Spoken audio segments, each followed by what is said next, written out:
Galactic Council stunned Earth Launches Retaliation. When the Galactic Council sanctioned the bombardment of Earth's outer colonies, they thought it would end human defiance. They were wrong. The official report called it a containment strike, a necessary act to prevent Terran aggression. But history would record it differently. It was the moment humanity stopped being part of the galaxy and became its reckoning. 1. The Council's mistake. I was their Ambassador Vitha of the Threx Collective, observer to the Council. The chamber was silent as the footage played, Terran colony ships burning above Tau Cygni 3. The Clyran admiral who ordered the strike claimed it was regrettable but justified. The Council agreed. Every vote in favor. Except one. The human delegate, Ambassador Leanne Cortez, rose from her seat, face unreadable. "You've declared war," she said quietly. "No," replied the Clyran admiral. "We've preserved order."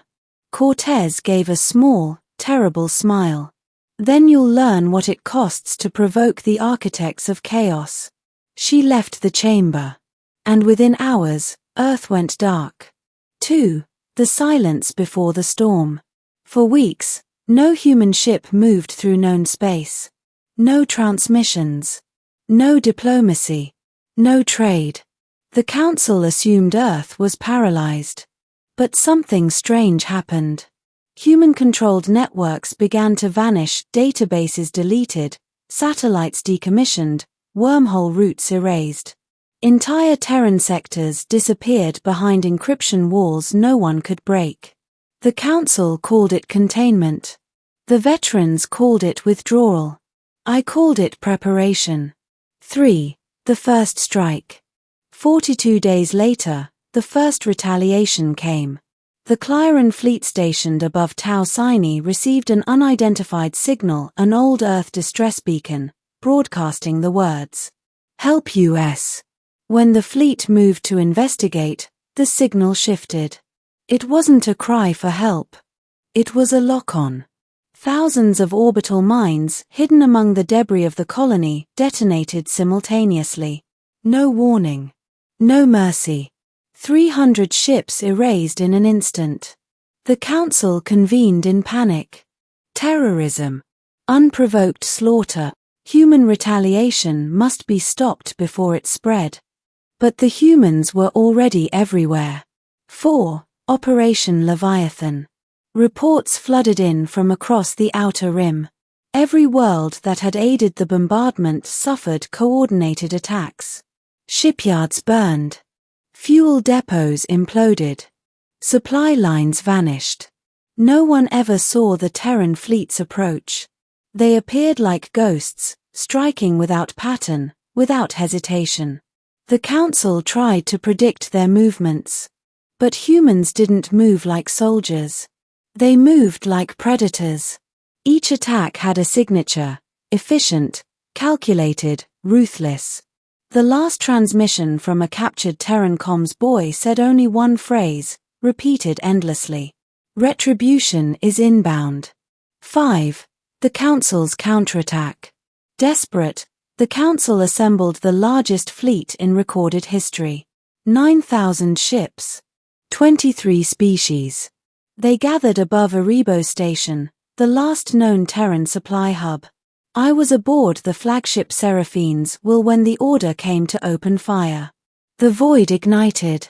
Energy lances tore through the black. But the station didn't respond.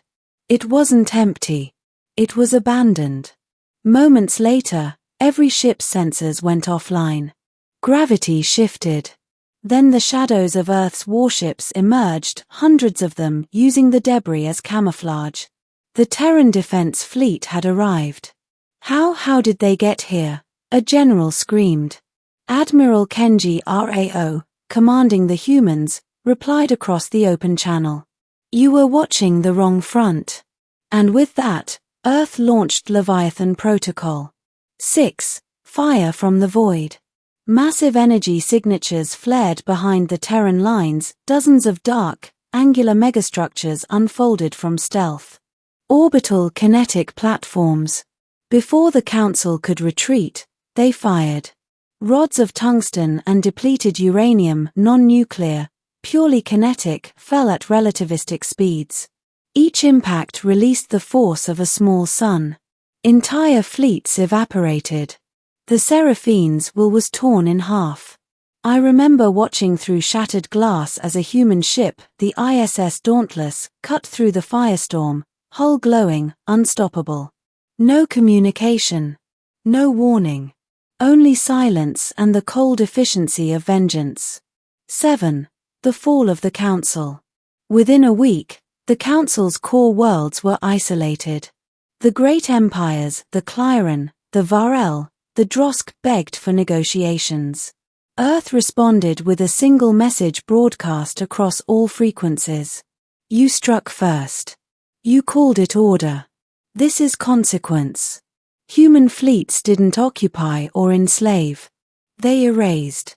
Orbital platforms were dismantled. War factories dismantled atom by atom. And yet, wherever the humans passed, they left supply caches for refugees, medkits for survivors. They weren't conquerors. They were avengers. That, somehow, made it worse. 8. The Council convenes in fear. The surviving Council members gathered in a shattered hall on Varthos 9. Half the seats were empty. The Threx delegate demanded we sue for peace.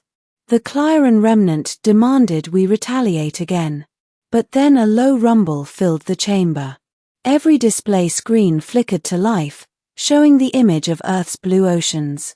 Ambassador Cortez appeared again, older, harder, eyes like ice. You thought we'd beg for forgiveness, she said. You thought we'd mourn what you took. But humans don't break. We rebuild. And when we rebuild, we remember. She paused, letting her words sink into the silence. We will not rule this galaxy. We will not destroy it. But we will never let it forget. Then the signal cut. Moments later, every Council comm relay deactivated. We were severed from the Terran network permanently. 9. The aftermath. A century later, the scars still burn. Entire sectors remain uninhabitable. The Clyron Dominion is gone, its homeworld reduced to glass. The Galactic Council still exists in name only, fractured and terrified. Humanity never rejoined.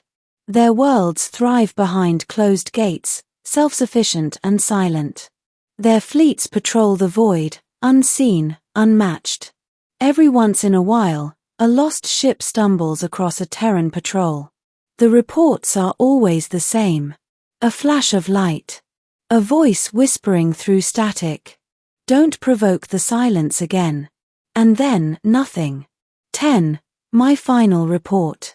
I am old now. I have served as a diplomat for 3 centuries, and I have seen empires rise and fall. But none haunt me like Earth.